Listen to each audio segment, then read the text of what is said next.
Have you ever asked yourself a question? What is the right mindset to build and grow a successful business? If so, today's episode is for you.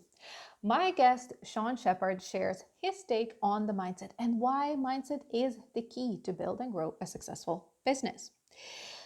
Sean Sheppard is a serial entrepreneur, venture capital investor from California, and co-founder of GrowthX and GrowthX Academy. With 3 successful exits, who has successfully grown a dozen of early stage companies across a wide variety of products and markets, he was recently named the #2 online sales influencer and contributor at the Huffington Post. He is now committed to working with countries, companies, entrepreneurs, and those who want to work with them on building startup ecosystems and developing the next generation of leaders for the innovation economy. Enjoy the episode, and if you want to see the video version of this, simply visit my website, ingapakalniskite.com/blog, or click the link in the show notes. Enjoy the episode. Sean, thank you so much for joining me in today's episode. I am super happy to have you here and to share your wisdom with the Mindset School podcast listeners. So, Sean, you are a founding partner of GrowthX and a co-founder of GrowthX Academy. Can you tell us briefly what both companies do and what you do? Sure. So GrowthX is a seed stage venture capital fund with a accelerator program for startups focused on developing markets and making money, unlike traditional accelerators that are focused on developing products and raising money. We began about 7-8 years ago. Myself and some other serial entrepreneurs, the founder of Match.com, the inventor of the truck bed liner, Rhino Linings, the former top lawyer at Google, and then myself, who 5-time founder, had the good fortune to have 3 exits. I've always been a marketing and sales guy, not a product and technology guy. I like to make the joke that I can't even spell HTML, but I know what technology does to make the world a better place, and I know how to translate that into solving real problems and creating real value, and that's been my experience. And so we wanted to go, all of us, from being serial entrepreneurs to investors, and we quickly became frustrated investors because our companies weren't succeeding, not because they couldn't build technology, but because they couldn't build markets. And so we designed an accelerator program to help our companies focus on this concept of what we call product market fit, which is the notion that in order for any company to be successful, you need to find customers and you need to create revenue, and it needs to be lasting, sustainable, and predictable. So product market fit happens when you start to get more demand than you have the ability to supply that demand. The market starts to pull you as opposed to you pushing yourself out. And that's when that's the real inflection point that happens in successful companies. And when we looked around, we saw that in fact, the data supports this, 70% of funded seed stage technology startups here in Silicon Valley fail. And 8 of the top 10 reasons why they fail have to do with people and markets, not products and technology. So we built an accelerator to solve our own problem. And it's focused on 3 key areas: helping a company find the truth about where its product fits in the market, if it does at all, and what to do about it. Creating a functional learning organization out of the team of people that are responsible for doing that. And that's where the mindset component that we'll talk about today really comes in. Knowing they have limited time, money, and resources to find that truth. And then finally, to find a profitable, predictable, and scalable business model. And it's not based on revenue as much as it's based on what we call traction milestones. creating activity in the marketplace that helps you find the answers to those key questions in a very organized and efficient way. And that's the purpose of it. And over the last 7 years, it's been very successful for us. We've generated outsized returns relative to the market, and it's become so successful that we now license that program out to other accelerators, venture capital funds, government organizations, economic development organizations, corporations, entrepreneurs who want to use that program to achieve similar outcomes. And during the course of doing that, one of the things that we realized was that there's a real lack of what we call stage relevant talent that knows how to work in a startup to help them find product market fit. And we looked at the university system and the education systems as a whole. It's a whole other soapbox. They're completely missing the mark. But they didn't, and they don't educate and train for these roles. Roles like sales, roles like digital marketing, what we call growth hacking and growth marketing, and UX design thinking and data science. And so we launched GrowthX Academy as a for-profit boot camp to help train people who wanted to work in technology in non-technical roles. There's plenty of coding boot camps out there, but there's nobody really teaching technical founders, technical teams how to market, sell, design to find product market fit and do it in a very data-driven way. So that's let's just say the evolution of what started as a bunch of guys just trying to get together and figure out how to make sure their company is successful. And then now that talent works in the ecosystem. So we put those people to work on real projects with real startups in our portfolio and in our communities. Figure out what kind of work they want to do and with who and where and at what stage. The startups get help, the companies grow, the failure rates drop.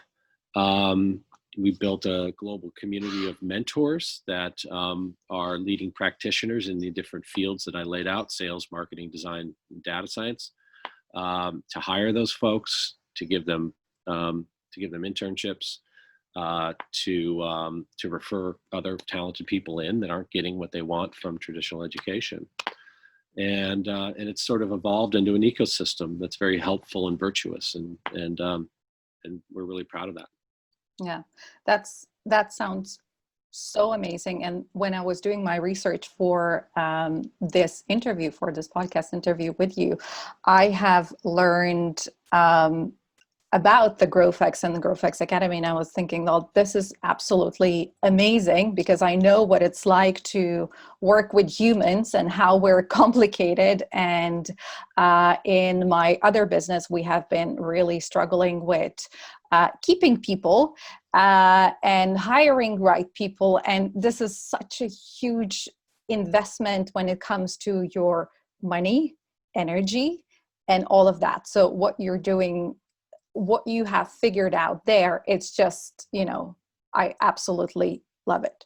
So one of the other things that I have learned by doing my research, that both companies place a really big emphasis on the mindset and growth. Can you tell us more about what is the primary reason? The primary reason is, if you look back at one of the reasons we started our market development accelerator to begin with, was the reasons why companies fail. Two of the top reasons why they fail have to do with the behaviors of the people running the company.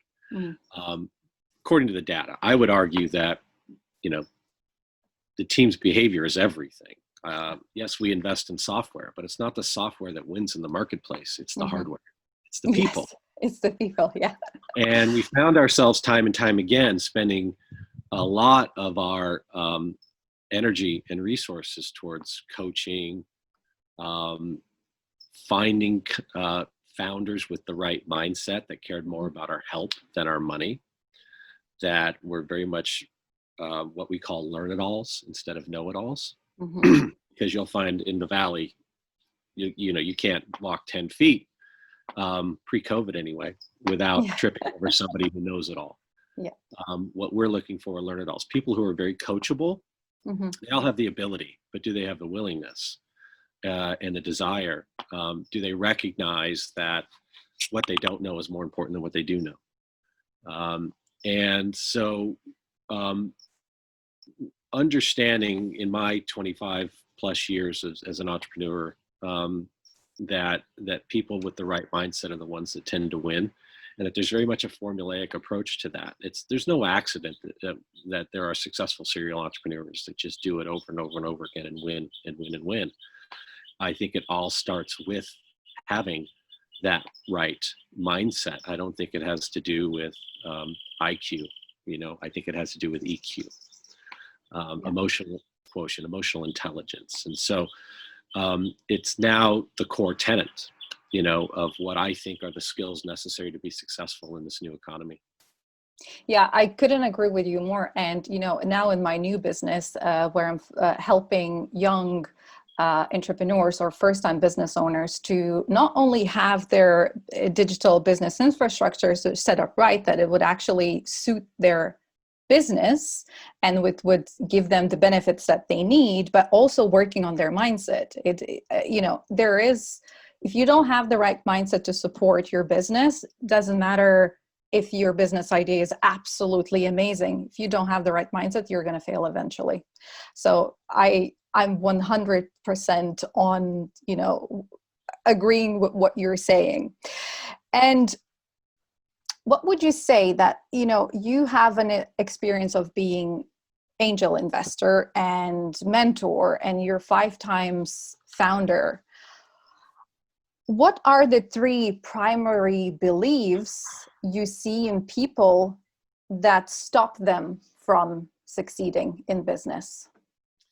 So I think the first thing that always comes to my mind when people ask me about limiting beliefs is negative self-talk. Mm. I have a very good friend and GrowthX Academy mentor who is the Dean of Psychology at the University of California, San Francisco. And he also runs the PTSD wing for the Department of Veteran Affairs in Northern California. And just in the course of a conversation one day, he asked me, he goes, Sean, when you're down on yourself and you're talking to yourself negatively, he says, ask yourself this question. The things you say to yourself, would you ever say those to another person? And the light went off in my head. Truly, when I heard that, when he asked me that question, because he's right. No one is harder on us than ourselves when we allow our brains to go into that place. And there's a biophysical reason why that happens. You're not a bad person for doing it. You have this thing we like to call the lizard brain. Yes. Right? And the lizard brain is designed to protect you in nature. It's part of human nature. And so the lizard brain, 2 things. Number 1, it doesn't know what's real and what's not. It has no distinction. It thinks everything is real. So when you start to create a series of thoughts in your head, good, bad, or indifferent, it thinks those thoughts are real and it wants you to act accordingly. And the second thing is it's designed to to protect you. So it creates this method or this action of what he calls leaping. And we all know the term leaping, like jumping to conclusions, right? Yes. Jumping to negative conclusions. And so leaping is this process that drives you to outcomes that are the worst possible outcomes in this instance, and they've never actually happened. And we spend so much time worrying about things that will never happen. And we take ourselves into these places that always think about the worst possible scenario because our brain is trying to protect us and make us aware that this could happen. And so what we have to do is catch ourselves and be mindful in the moment and stop and say, what's going on right now? Why is that happening? And is this real? And so I think the first and most important limiting belief, or the thing that limits our ability to be successful, is negative self-talk. I think the second is that failure is a bad thing, and that mistakes are a bad thing. Mm-hmm. I look to Carol Dweck, who's the author of The Growth Mindset from Stanford University here, who I've had the great pleasure of getting to know a little bit, and followed her work closely and have incorporated it very much into everything that we do, whether it's the curriculum in the academy or it's in our accelerator program with our founding teams. And she studied child psychology, and she looked at what changes in a human between the first 5 years on this earth and the next 50 years. Mm-hmm. And what happens is that society starts to put rules and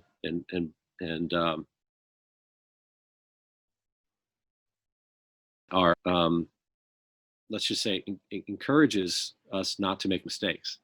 Yes. And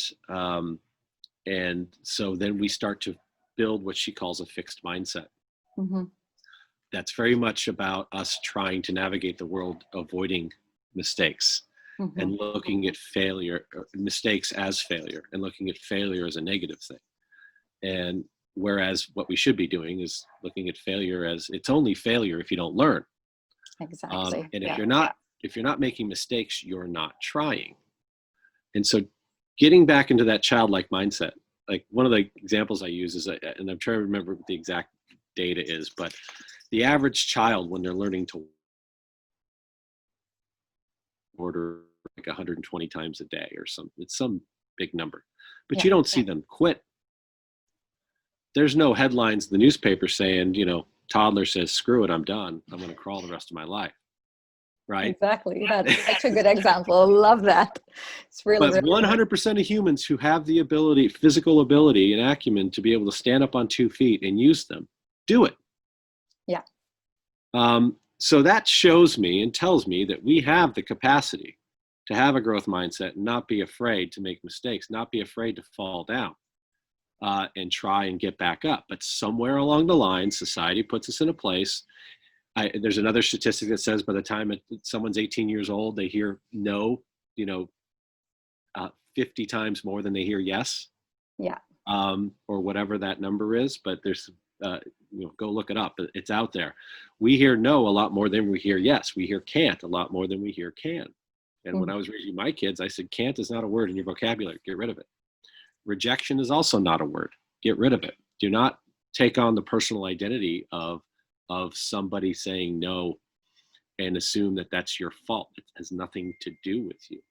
Yeah. Replace that word rejection with feedback, and look at feedback as a gift. And your goal is to go out and say, I don't know what I don't know, but I want to learn. And I really want that honest feedback. And we live in a world now that's, especially I say this with my startups all the time. People don't want to tell you the truth if it creates conflict or more work. Yes. And so you try, so part of having a growth mindset is allowing your actions to follow your words and say, yes, I do want the truth. Even if I don't agree with it, I need to be able to accept it, process it, and use it to be better. Yes. And I think so. That's so those are the first two, and I think the third is really just overall having a belief system that prevents you from achieving your full potential, mm-hmm. whatever that looks like, because other people have told you you're not good enough, or your own self-confidence, your own self-esteem is limiting your ability to go out there and take the risks necessary to learn. And risk taking, you want to talk about one of the key attributes of successful entrepreneurs. People just think they're wild and crazy and they jump off a cliff and they try to build the wings on the way down. No, the most successful risk takers are calculated risk takers. So they do scenario thinking, and sometimes by nature, where they do think about all the possible outcomes, good, bad, or indifferent. But they also don't allow the emotion of the leaping to control them as they're doing it. Yeah. And so they're really good chess players, for example. right? Very strategic thinkers, thinking 2, 3, 4, 5 moves ahead, but doing it in a very calculated way. And then they're minimizing the failure that goes with that, the impact of failing. Yeah. I like to say that our job is to fail quickly, quietly, and cheaply. And cheaply. And Yes, if we can that's do that over and over and over again, eventually we can get to where we want to go. yeah, 100%. I had a conversation with one of the clients, and she is now on the third business, where two businesses she kind of tried it. I don't know the full story, but what I remember from that conversation where she said, well, if this time this business won't work, then that means I am not capable of running a business. And no, please don't say this to yourself. This is, you have to learn how to fail and how to learn from the failures or from the no's, and to move on and to improve. This is the only way to run a business. Yeah, we all assume the personal identity of these business-based outcomes, and it's just it's destructive. Yeah. You cannot assume the identity of these results and personalize it. Yeah, 100%. And it's taken me a very, very long time to learn that. And it still doesn't mean that I don't have a visceral reaction to these things, because I care so much, right? Yeah. I just naturally care. I want to help people, or I want those people to like me. Yeah. And we take that and we internalize it, and then it can be stifling. Yeah, 100%.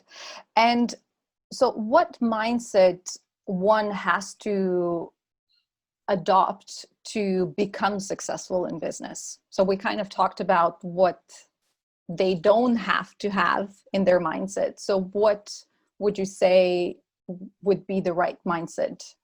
I think the CEO of a business should be the CLO of a business. They're the chief learning officer. Mm-hmm. I think that everything that you do every day should be to learn. I've had the good fortune in my life to meet a lot of very successful people, and they have some basic things in common. They are avid learners. Mm-hmm. They read incessantly. They don't necessarily read books cover to cover. I don't. I listen to a lot of books. Mm-hmm. I was ADHD before that was a thing. Yeah. So I'm a physical learner. I'm a visual learner. I'm an auditory Mm-hmm. learner. I don't necessarily enjoy sitting down and reading a book cover to cover, but what I do is I look for ideas, Mm-hmm. and I look for concepts. That's why I love summaries. There's an app called Blinkist. It's one of my favorite, most used apps. Mm-hmm. And what Blinkist does is summarize nonfiction books that are all about personal development. I think that these chief learning officers, or people generally, need to recognize that in today's world, there's no distinction between personal and professional development. 100%. And it's, this is one of the things that I'm kind of trying to install to everyone, that because I'm now coming as into the business of life coaching and business coaching, and there isn't really a life and business coaching. There is just like one way to go. And if you're that type of person that wants to run the business, you have to focus on both, because there is really no separation in between those two. Because if you're not doing well in your personal life, you can do well in the business life. And if you're not doing well in the business life, you're going to bring that home. So you have to work on a person and the person who is running the business. That's right. If you develop the person, you'll develop the professional. And especially in today's economy, where it's so much more it's a service-based economy, people helping other people. Yes, the robots are coming. They're already here. Those jobs will not come back in that form, but there will be new jobs. Every new technology for everyone. Yeah.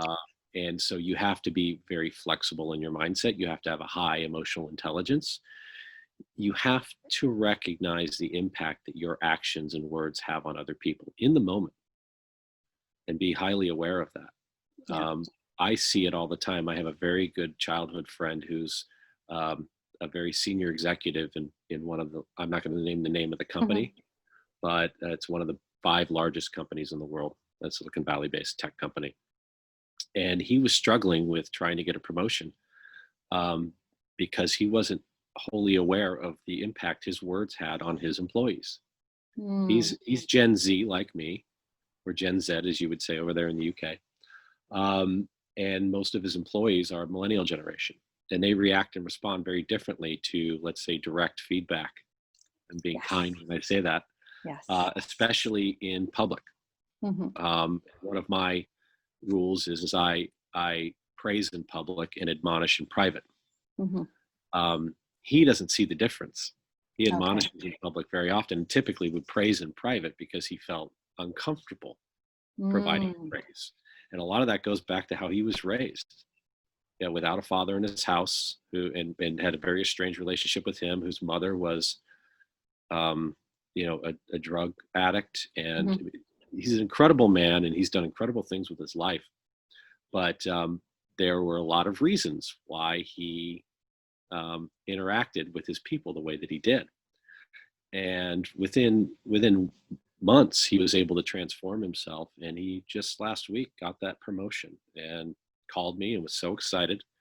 And all I did was spend a few hours with him over that period of time, just getting him to recognize, number one, that the impact that his words had on other people. So when they came out of his mouth, he needed to pay attention to how people reacted. And then next time, he needed to figure out a better way of communicating those things. Hmm. And he's such a smart, disciplined person that he was able to quickly make those changes. And that's one of my biggest things about help people shifting from a fixed to a growth mindset is it's not as hard as you think it is. Yeah. And it's not like you need to go, it's not like when you're trying to lose 20 pounds and it's going to take you 6 months and you're going to have to change all these things. No, it starts right now in this moment saying, I'm now a learn it all, not a know it all. And then starting to put that in practice and watch the reaction you get and the feedback you get from the universe when you do it, because it's instant. It doesn't, it's not a long feedback loop. It's a real-time feedback loop. When you change your actions, you change your behaviors, and you change your words, and you put that into practice, and you start to see the results instantly, it makes it a lot easier to continue to do those things. Now, you still have to form habits, and it takes some Yes. time, but it's all about being wholly aware of that, and then taking action instantly, and you'll see different results from the world. I promise. Yeah, 100%. Yeah, the first step to any change is awareness, of becoming aware, and then moving forward from that by taking action. Absolutely. Um, so I am a true believer that the success of a business stems from the person that runs the business. Um, so you being 5 times founder, can you share with us 3 mindset shifts you had to make to become a successful entrepreneur? Well, the first one was putting the ego down, and that's a constant battle with every human every single day. Ryan Holiday wrote this fabulous book called "The Ego Is the Enemy," Mm-hmm. and it's always trying to dominate Mm-hmm. naturally, much like the lizard brain is trying to protect you. The ego is trying to drive you as a hunter gatherer, right? Mm-hmm. Human nature stuff. And so, putting the ego down, which now allows you to be open and be a better listener Mm-hmm. and start to take into account the things that other people are saying and what the feedback is you're getting from the world. Excuse me. And using that. And again, not assuming the personal identity of that feedback, right? Mm-hmm. The ego will want to put you in a defensive posture as opposed to an accepting one. So putting the ego down is number one, and that's a constant thing. Um, the second thing is how to have difficult conversations. Mm. And there's a fabulous book from some Harvard professors that's literally called "How to Have Difficult Conversations." I can't remember the name of the authors, but Mm-hmm. it's core curriculum in the academy for everyone, because it truly changed my life as well. Learning how to separate yourself from the situation, never assume intent, on Mm-hmm. the part of the other party who's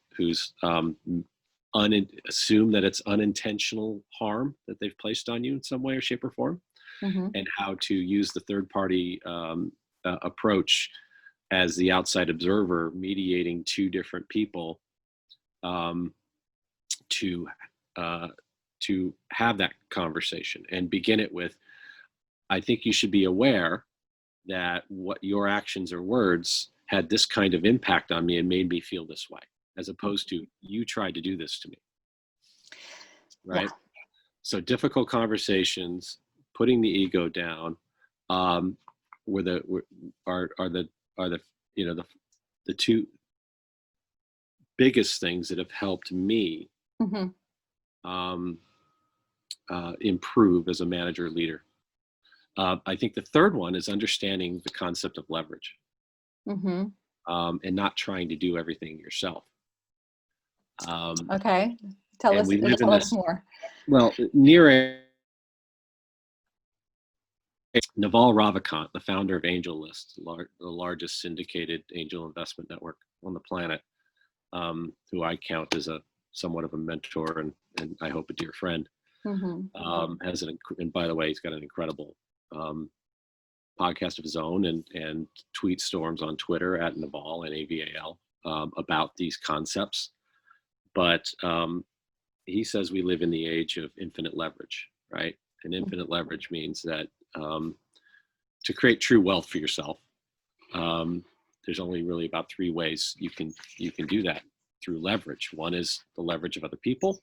So you build an organization that is very people heavy and people strong, the right kind of people, and you get out of their way, you support them, and you build a culture around that. Mm-hmm. Another is through technology, using technology to scale whatever it is that you're doing. Yeah. And then the third is media, right? Social media, the internet, Mm-hmm. um, and just general mediums in general are the three largest ways you can create leverage for yourself and create wealth. Mm-hmm. So that third one is really the one when I recognized, okay, what I'm really good at is not the day-to-day of doing and delivering, selling and marketing and then delivering on the product. It's actually helping others do it. I see. So now my role and where things really started to take off for me is when my role was about identifying great talent who I could coach, train, and support in doing the work that I was doing. Yeah. And building, my mini empire that way. And so I'd say those are put the ego down, learn how to have difficult conversations, and understand where leverage can benefit you. Mm. That's so good, and leverage is truly powerful once you understand how to use that in your specific niche or market. It's really good, and this is something that I'm learning right now. So I know that you are focused on personal growth as well. So what do you do to keep your mindset focused on growth, or how do you work on yourself as on a personal level, on the business level? What is it that you do? So I try to think about the mind, the body, and the spirit. I typically, my mind is the most dominant of the three, just on my nature. So I try to feed my mind as often as I can. And then I also give it long breaks because it needs them. Yes. I kind of think about, there's this guy, Tony Schwartz from Harvard, who writes about this concept of the energy project. And it's one of the guys that innovated sleep pods at Google and places like that to improve productivity. It wasn't about how much time you spend on anything. It's about these sprints. You do these, you find out your biorhythms and the best time of day for your mind to accept things and to think. And everybody's a little different, but typically for me, the mornings are the best. I will spend free time in the mornings, reading, taking in new information. looking at the people I care about and follow and in my group that also do similar things. And I'm constantly, I don't read fiction, for example. Same as me. I don't read any fiction. Yeah, everything I read is fact or faction or historical fiction, something that's interesting. But it's mostly about personal development. It's about just being better at all aspects of life and business and career and relationships and things like that. So I spend as much time as I can taking those things in. Like even when I watch television, I'm watching documentaries and things like that. I don't always learning. Yes, but I don't watch the news. I stay absolutely 100% away from the news and any social media related to news because it's just not healthy. Our brains were wired for the way social media pushes stuff at us at such a high rate of speed today. So I try to avoid those things. I'm much happier and much more at peace for it. And I think most of it's just not healthy. So that's what I do for the mind. But those big breaks are important too, because I can go, there's days where I'm doing, like today, I started at, 5 a.m. and I've got meetings all the way until 4 p.m. today, and I'm going nonstop. But then I'll crash, right? And that's okay. Like I need to give the brain a break, and then I'll do that. On the body side, I try to just exercise and eat whatever I want. But it's really important to get the physical activity, get natural sunlight. We lack vitamin D in this world, and vitamin C, and those things keep us healthy and keep our immune system strong. And so trying to do physical things, breathe fresh air, keep the heart rate up. I play a lot of golf, like to hike and run the dogs. But even doing just a few minutes of simple things every morning, like sit-ups and push-ups, stretching. My wife does the yoga thing. I still don't understand the moves, but I try to do things like that, and then I monitor what I put in my body more than anything else. And I've learned that more than anything else in my 48 years on this earth. It's what's on the outside of your body comes from what you put inside of it, and so I stay away from things like sugar, which is the biggest drug on the planet. And I just try to I drink as much as the next Irishman, and I don't mind. But I know, and I pay attention, and I listen to how my body reacts to what I put in, right? And then I try to exercise and it just provides some balance there. And on the spiritual side, it's when I say spiritual, whether it's religion or it's the universe or it's how you feel, it's your emotional state, right? And I learned a while back, and I actually learned a lot of this from reading and listening to Dr. Jordan Peterson, who I think has been a fantastic voice in a kind of a chaotic world in recent years. And he has this book called 12 Rules for Life. But one of the things he talks about is stop chasing happiness and start chasing meaning. Happiness is fleeting. It comes and goes like a hot flash. Yeah. But when you find meaning, meaning is lasting. And to me, I've figured out, for me, the meaning of life is to give life meaning. Yeah. And I give my life meaning through helping others at scale, or as much as I can, in a positive way. And so if I can have the more people in life that I can have a positive impact on, the better.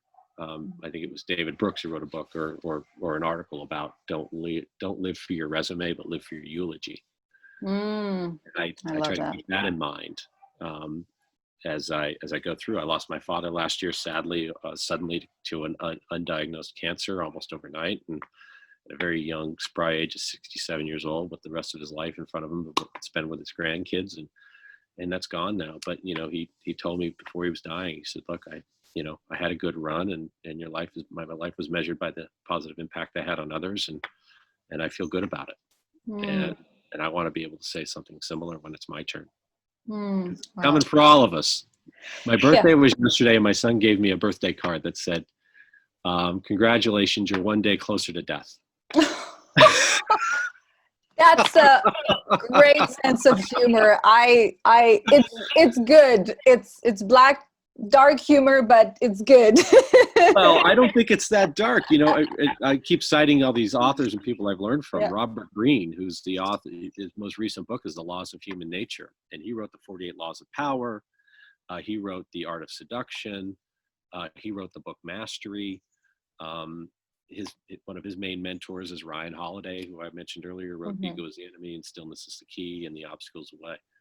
And in his most recent book, The Laws of Human Nature, he talks about the fact that one of the problems in society today is that we have lost our relationship with death. 150 years ago, and before that, death was everywhere around all of us. Fatality rates for infants and illness, and everybody dealt with death and touched it almost on a very frequent and regular basis. And today we've lost a lot of that. We don't have that relationship with death, so we just push and push and push to live and live and live, and complain and complain and complain, and we don't appreciate the moments that we have and live in the present. Yeah. And I think that, you know, reestablishing a productive is important. 99.9% of all species that ever lived on this planet are dead and gone, extinct, right? Our time's coming too, so make the most of it while you can. Exactly. Yeah, and this kind of leads into my next question that I have learned through doing the research for this interview, that you focus more on meaning than purpose. So, or not meaning, it was passion, replacing passion with meaning. So passion with purpose, yeah. Passion with purpose. Yeah. So can you tell us a little bit more about why you have decided to focus more on purpose rather than passion? Just again, I'm very results oriented. I measure things, right? You know, and my life experience tells me that purpose is lasting and passion is not. Passion is fleeting. Just like happiness versus meaning, it's the same concept and idea to me. And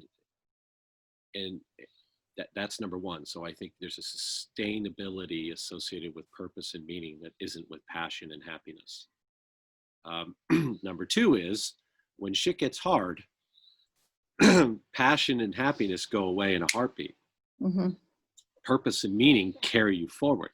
Yeah, they should provide a foundation, because I think the true character of all of us is in not how we act, but how we react, especially when things are difficult.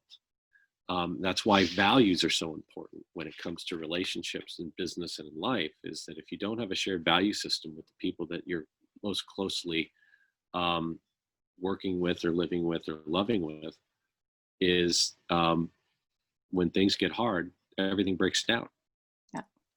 If you don't care about the same things fundamentally. And so purpose and meaning to the work that you do is so much more important, because that's what keeps you driving forward into the eye of the storm, so to speak, when things are difficult. And guess what?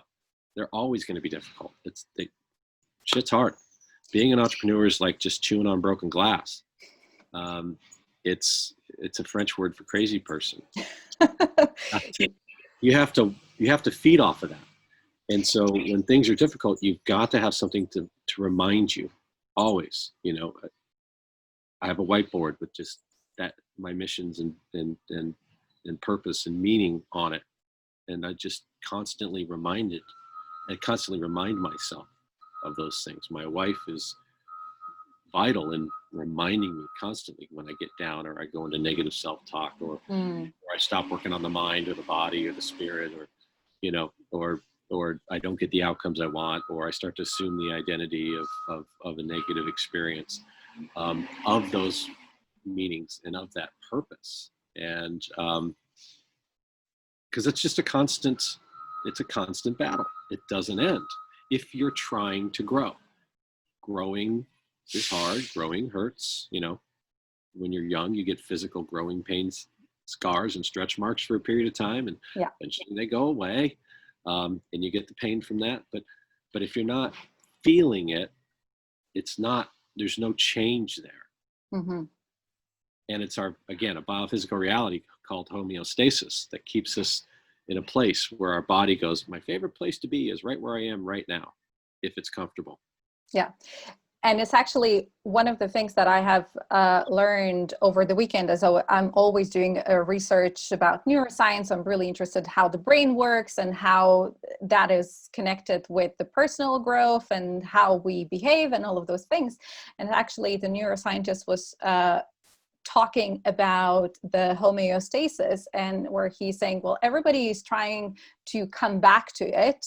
Yep. Or to keep balance, but actually growth and stress is pushing us forward. So if we're getting into a stressful situation, this is actually good, because it's telling us that we need to take action to either, the lizard brain would tell us, go get food, go get shelter, or if you're lonely, go and find somebody. So stress is good. So we have to use that as well towards the growth, and it's always a constant battle, as you said. The human condition, the human body is a very complex but amazingly engineered thing, maybe the greatest thing ever engineered that we're aware of, and we still know so little about the brain.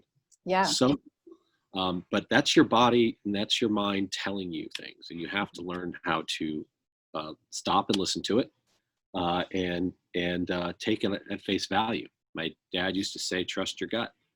Now I know what he means. Mm-hmm. And I think, more often than not, you're going to be right. But you don't have to be right. You just have to, it's okay if it turns out to be wrong, but you have to have a consistent way of making important decisions in your life. And I think the gut's the best. Yeah, 100%. So we have talked about all the different things today when it comes why mindset is the key to be successful in business. So we have talked about different things, but it stems to the person and the personal development and the personal growth. You have to work on yourself, and you have to have the mindset that will allow you to become a learner, and will allow you to see failures as something to learn from and something to grow from. So Sean, tell us, what is next for you? Like, what is your next thing that you're working towards with, continuing with the GrowthX Academy? What would there's some, there will be some big news coming soon. But what I can say is that one of the greatest areas of need in technology and innovation right now is how to help businesses respond and adjust to this quote unquote, and I hate the term, but I don't know what else to say, the new normal. And what the World Economic Forum is calling the Great Reset. There's never been a better time than now for everybody to have, once they've gone through triage and panic mode and have calmed down a little bit, to start thinking about what the future looks like and how do they rebuild their businesses in a digital way. So we're doing a lot of work. I'm doing particularly a lot of work around helping large enterprises and governments accelerate their digital transformation. It's always been something they've been talking about, but they've never prioritized it. And now they have to, right? Look at us on Zoom. This has become an everyday part of everyone's life. Yes. And so how do businesses that live in a physical world build a digital world? And that's been my interest in the last 6 months, because of the situation we've been in. And so we're doing a lot around that, and there'll be some more information coming out about that soon. Perfect. So if people would like to stay tuned with the news coming, where can they connect with you, and where can they find you? Sure. They can certainly follow me on Twitter at Sean A. Sheppard. They can go to LinkedIn and connect and follow there. They can certainly check out GrowthX.com, gxacademy.com. Find me on Facebook, Google me, whatever. I'm happy to connect with folks and do the best I can to be helpful. Perfect. Well, Sean, it's been a true pleasure to connect with you, to talk to you, to learn so much from you. And as we have talked about in our pre-call, I know you're visiting London sometimes. So whenever the opportunity will be right, it would be amazing to connect with you in person when you're around here. So thank you so much for your time today, and we'll stay in touch. Thank you, Inga. I really enjoyed it. Look forward to seeing you in person one day. If you loved this episode, please subscribe, leave a review, and share it with your friends. If you are a social creature, take a screenshot of this podcast, include one insight you learned from this episode, and tag me at Inga Pakal. I cannot wait to see your insights. Also, you might want to check out my free audio guide, How to Get Unstuck, which also includes a workbook. You'll learn 3 simple strategies to generate clarity, regain direction, and feel energized. Simply visit ingapakalnishkite.com or click the link in the show notes. Once again, thank you so much for listening, and I'll speak to you next week. Bye now.